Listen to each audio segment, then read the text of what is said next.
sa panahon nga naglisod ta, kung sa panahon nga hayahay ta, di ba? Say mas gaan lang ato ang prayer sa panahon nga wala kay tay problema. Pero pag sa panahon ganyan nga nagkalisod ta, murag mas kuan atong prayer ba magsugat. So dili tayo malala. Ang gusto sa Ginoo, we must always pray in faith sa tanan nga higayon, sa tanan nga panahon. So how to pray in faith? Muna itong tubangon karon. How to pray in faith according sa atong gibasa nga text. Una, how to pray in faith is to pray with the spiritual leaders. Ingon ang sa tong verses nga gibasa kay na 14 to 15. Ingon diri, is anyone among you sick, let them call the elders of the church to pray over them and anoint them with oil in the name of the Lord. Kaning oil diri nga gipasabot, olive oil ni siya, pasagaran man gud. Or sa una nga panahon, ang kaning olive oil usa ni sa ginagamit nila as kanang general medicine. Kanang ipahid lang ba? Dili sa kanang idihog, kundi ipahid yun, literal nga ipahid para maayo ang tanang naay sakit. So, ingon diri, call the elders of the church. Kinsa man atong elders sa church karon? Kinsa man ang elder? Mga pastors. Ang elder or pastor parehara na siya sa Bible, ang iyang office or ang function parehara gyud na sila. Ang elder or pastor, mga spiritual leaders nato. Sa una, ang ilang ginahimo pag naay masakit, patuon nila ang pastor sa ilaha. Mo na ilahang practice. Sa ato karon kasagaran kita may moadto no, or ang pastor moadto naman if naa sa ospital, pero sa ilaha pag naay masakit, ilaha gyud na or nag-struggle, nag-suffer, ilaha gyud patuon. I-request nila ang pastor moadto sila ang balay nga para magampo sa ilaha. So, mo ni ang gusto pod nga buhaton nato, ang gusto nga mahitabo sa Ginoo is dili siya gusto nga kanang mag-suffer ta, mag-struggle ta in private, in isolation. Gusto niya nga naa ang involvement sa ato ang mga spiritual leaders nga mo magpaampo ta sa ilaha, mo approach ta sa ilaha para magpaampo sa ato ang mga balatian or mga struggle sa kinabuhi. So, ingon na ni ba ang ato ang ginabuhat sa karon? Nag-reach out ba ta sa ato ang mga kaubanan simbahan, especially sa ato ang mga spiritual leaders para magampo sa ato Kung makadumdum mo sa ato ang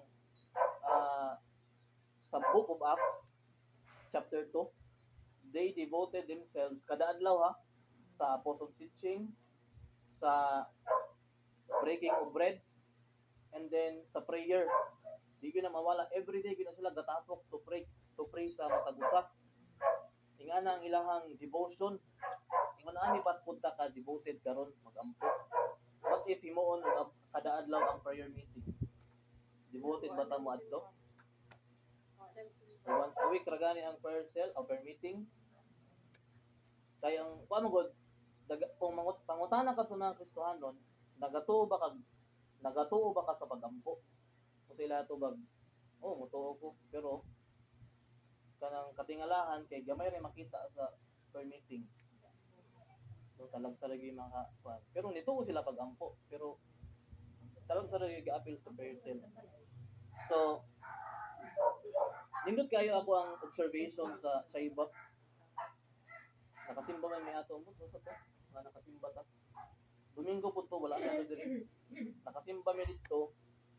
And then after sa ilang service, nagwa pa man ni uli kay na picture pa man mi sa lapit. Sa Chinese Baptist sa Davao. Kang Pastor Arnel Tan. Na-observe na ko ba kay daghan man ilang pastor. Pag human sa service, na yung mga Domingo mo, na yung mga member nga moduol kang Pastor Arnel, mag-istoryahan sila ba, pero kami nag-picture na kay first time po na ako ang nakasimba nga Domingo. O niya, after silang pag-istoryahan nag-habit sa Pastor Arnel sa ilang abagan na nag-pray. Na paglihi ko na sa speakers, na po ilang pastor nga member, nag-pray po siya. Ano ba? Yung sa yung kuya ba? Karon pa nakakita atong kultura nila. Human service, ang uban moadto sa pulpit magluhod, mag-pray. At na kuha lang ko ba, karupaw ka, nabaguhan ko, karupaw kita ang atong culture. So, pag basa na ako aning katis, mo to ako nadumduman, nga moduol sila sa pang pastor, magpa-pray sila, mag-share sila. Sure ka nang na-dry mo ko sa akong spiritual life karon, pwede ka mag-pray sa ako, siguro for 1 minute lang, ito nag-pray sila. So, inguna na ang ilahang nahimo nga kultura.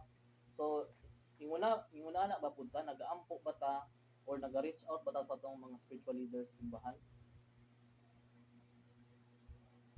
Kay daghan sa ato nakot na lang ko na-observe dili man siya mali pero murag kulang bitaw. Kasagaran sa mga atong ginabuhat, naga-approach ta sa atong pastor para magpa-pray sa atong sakyanan, di ba?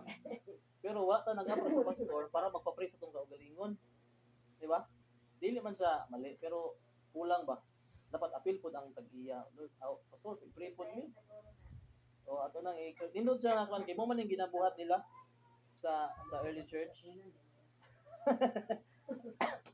So, nga na ilahang nindot nga kanang pag-communicate gyud sila ang spiritual leaders. Tungod kay ilang gina-acknowledge dili ang ilahang spiritual leader kundi ang gahom sa Ginoo nga gamiton ang pastor para mag-pray sa ilaha. O mo gina ang motive gyud behind ana. Pero ang mo ni ang gusto sa Ginoo nga ato gyud involve ato ang pastor kay ang ilaha man gud kasagaran man gud sa una pag nay masakit associated gyud na with sala. Pag naay masakit gani kasagaran naa gyud nay sala behind nganong nasakit ka. Munang kailangan gyud og spiritual leader para mag-pray sa imuha. So ato na masugutan karon sa second point nato. So ang punto ani nga kailangan nato i-involve nato ang mga pastor, dili ta mag-isolate sa ato ang mga struggles, dili na may gusto sa Ginoo. Ang gusto sa Ginoo nga mag-reach out ta sa atong mga kaubanan simbahan, especially sa atong mga pastors para mag-pray sa tuwa. If gusto ta gaayuhan, no, kay ang imo diri and the prayer offered in faith will make the sick person well and the Lord will raise them up, meaning makabangon sila gikan sa ilahang pagkasakit. So, ikaduha pod nga gusto sa Ginoo or how to pray in faith is to be reconciled with one another. Sa verse 16 atong mabasa diri, therefore confess your sins to each other and pray for each other so that you may be healed. And the prayer of the righteous person is powerful and effective.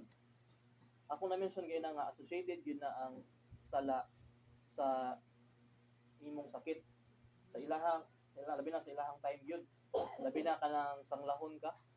So sa ilahang nga time tunglo gyud na kun gyud nay tunglo ang kung masangla ka.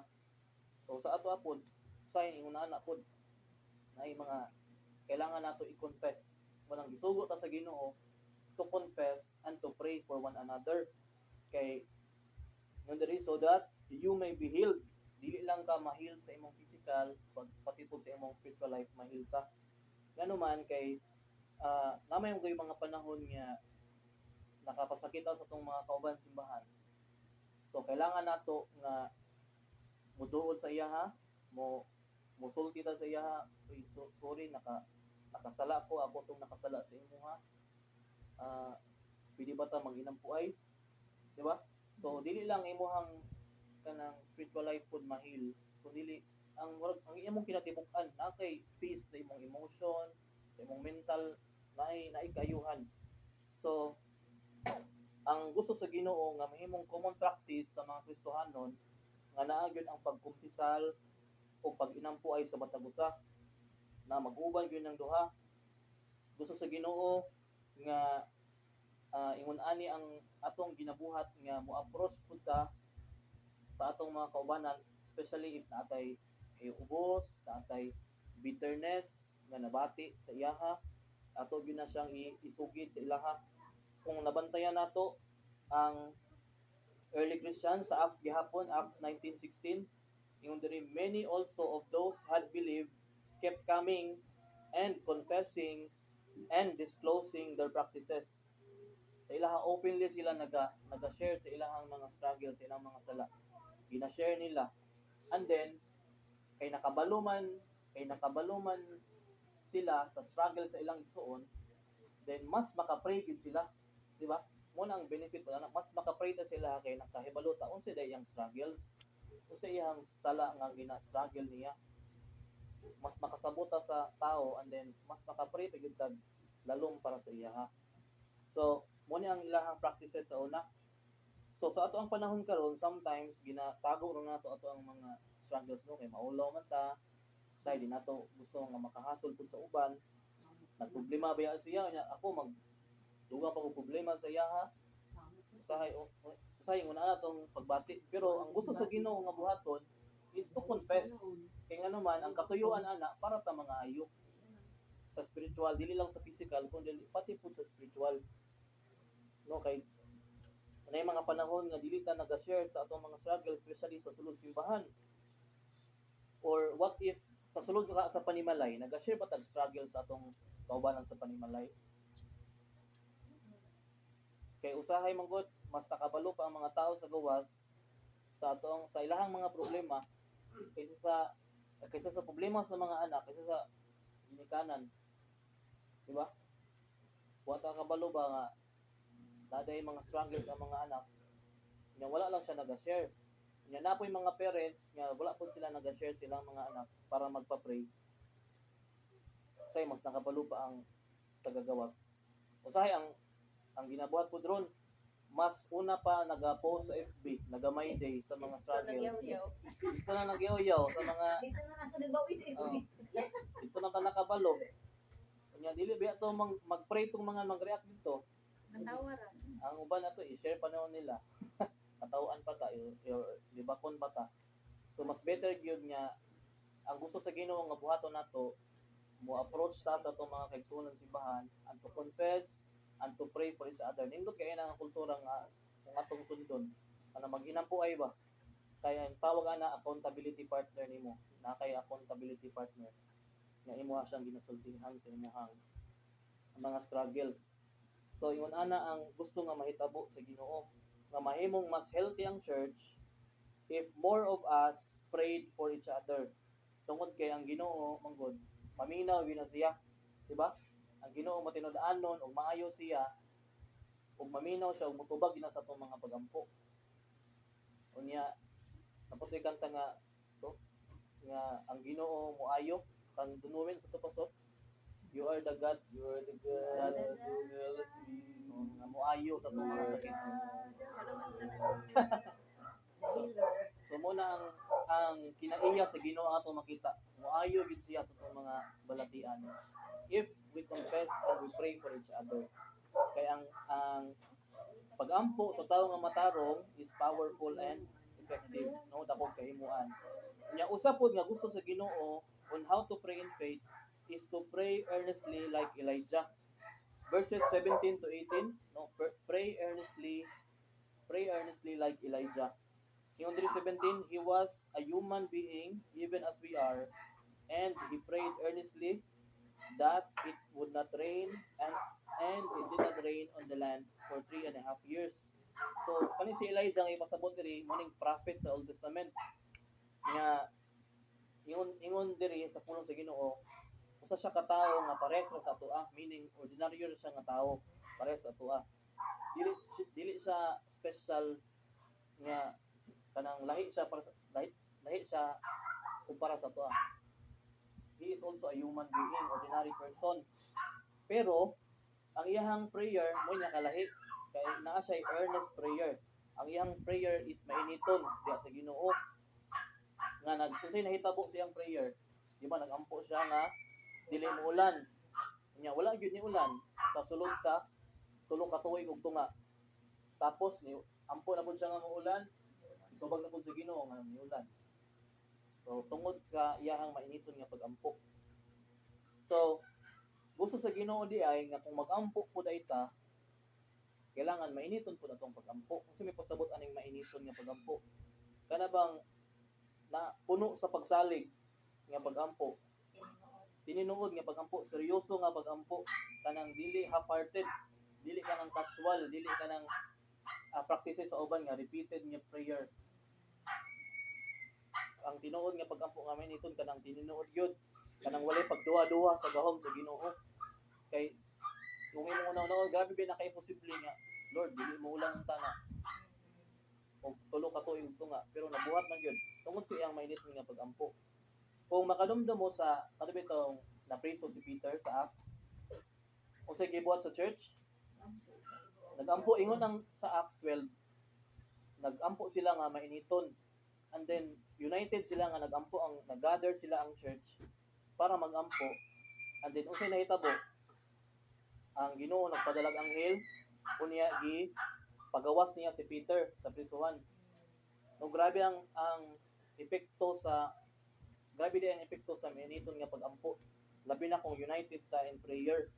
So ingon ana pud ang mahitabo if ang ato ang prayer is united nga ang Ginoo makahimo siya mga imposible nga butang para mutubag sa ato mga pagampo if mainiton ta.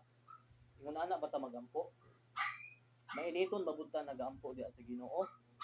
Ang problema mo gud nato usahay dili pud ta mainiton sa pagampo. Dili kita nag-a-appeal og mga prayer gatherings. Usahay nagagather lang ta, dili mag-pray para kung dili nagagather para manglibak. Sa karon sa mga tao nagagather para mangdaot sa mga tao. Pero wala nagagather para mag-pray. So mo na atong problema. Usahay dili kung dili pa gid matubag atong pagampo, dapat gyud tendency nga ato ang questionon ang ability sa Ginoo. Ngano man Lord nga mainiton naman ni among pagampo. Sige ra may pray sa imuha. Wala may katubagan among mga pagampo. Say atong gina-question ato ang abilidad sa Ginoo, mo na itong problema usahay. Pero di na to makita di ang naikakulangon, dili ang Ginoo. Kita mo inay kakulangon sa atong mga pagampo, dili mainiton. Dili nato makita ang atong kagalingon. Nga kita mo inay naisayop. Pero ang gusto sa Ginoo nga atong buhaton karon nga kung magampo ta mainiton in faith. No, fervent, earnest prayer in faith. Ngano man kay bisan og ordinaryo ra ta like Elijah, kita nagaampo ta ngadto sa atong extraordinaryo nga Ginoo. Nga makahimo pud og extraordinaryo nga mga butang. Munay gusto nga buhaton nato, gusto nga buhaton sa Ginoo nato sa ato ang mga pagampo. So ato ang susiwan atong kaugalingon karon. Ato ang tanawon sa kaugalingon. Inig abot sa kalisod, manangok ba ta dayon sa Ginoo pinaagi sa pagampo or basin magbagulbol pa ta or magreklamo pa ta diya sa Ginoo. Kung naa kay panalangin nga moabot, makahinumdum ba dayon ta pagpasalamat diya sa Ginoo? Or nagaampo ba ta nga tinuoray kauban ang atong kaigsuonan diya sa simbahan? Labi na sa mga nagmasakiton, mga nagkaluyahon sa spiritual, mga kauban nato nga wala ni simba, ato ba mga pagampo kay tinuoray ba nga nagaampo ba ta sa ilaha? Or regular ba ta nga nagaampo atong spiritual life, regular ba ta nga nagaampo diya sa Ginoo? Or basi nagaampo ra ta kung naay problema, naga-communicate ta sa Ginoo kung naay problema. So mga igsoon, ang challenge karon ang hagit sa tuwa nga kung naaman tay kakulangon sa atong prayer life, kung naaman tay kakulangon sa ato ang pamaagi sa atong pagampo, ang gusto sa Ginoo nga ato siyang saligan nga sa atong kinatibuk-an natay sa full nga dependence diya sa Ginoo, pagsalig sa iyang gahom o abilidad nga motubag sa atong mga pagampo. Kung naman tay kakulangon sa atong prayer life, ang hagit sa Ginoo nga atong pag-uhon. Kung wala ta nagaampo everyday, ang gusto sa Ginoo nga magaampo ta in faith sa tanan nga higayon. Mo na gusto sa Ginoo nga atong buhaton. Ani nga mensahe karon nga gabi. So, ang Ginoo nagapahinomdom nato nga ang pag-ampo dahil sa matarong nga tao dakong kahimuan. Dili tungod kay ang tao nasa gahom kundi ang Ginoo mo ay gamanan. Mo na ang ato ang tan-awon ang kinaiya sa Ginoo magamahanan siya nga mutubag sa ato ang mga pag-ampo. So karong adlaw, karong nga gabi sa ato nang hinuklugan og mangitag usog sa Ginoo. Lord, tabangi ko kay dumi ko Ginoo kanunay nga kanang moampo ko sa ima, modangot ko sa imong perminti kada adlaw. Bisan og walay problema, bisag hayahay ko Ginoo. Painumdumi ko nga moampo sa imo, magpasalamat sa tanang butang. So mo ni ang pulong sa Ginoo og katong may 5 minutes nga discussion. Wala man siguro anak sa Ginoo ng kampo. Ambot lang. Basta ako totoo ang anak sa Ginoo ang pula. Pagkatapon, abis na natulog. Ang tao sa akin na yung magpasalamat ng Diyos. Hindi na kayo magpasalamat. Kaya ako pasalamat din. Grabe, pasalamat. Pero sa kagabi, pasalamat. Ako simbahan mo, kaya ako nga pasalamat. Ano naman ito nagpasalamat sa balay? Grabe din ang pagpasalamat ba yun?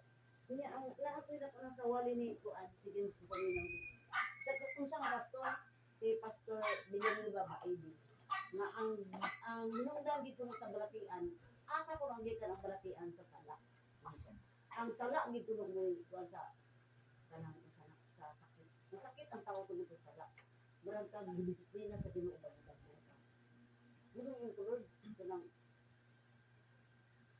marang mo ila ko ba ng ulod tulang siguro ako pag-ampo kay ano mo po siguro tulang siguro ako nga sa imo yan kay kung sa problema dili man ko makakuha kay layo ra siya dili ay ko makakuha sa iya pag-ampo kung sa iyang debate kung sa nato iyang mga problema wala ay ko kabalo tungod kay dili man niipon dili ko to nga bata musulti kini atong anak di bitaw kana bitaw giingon nga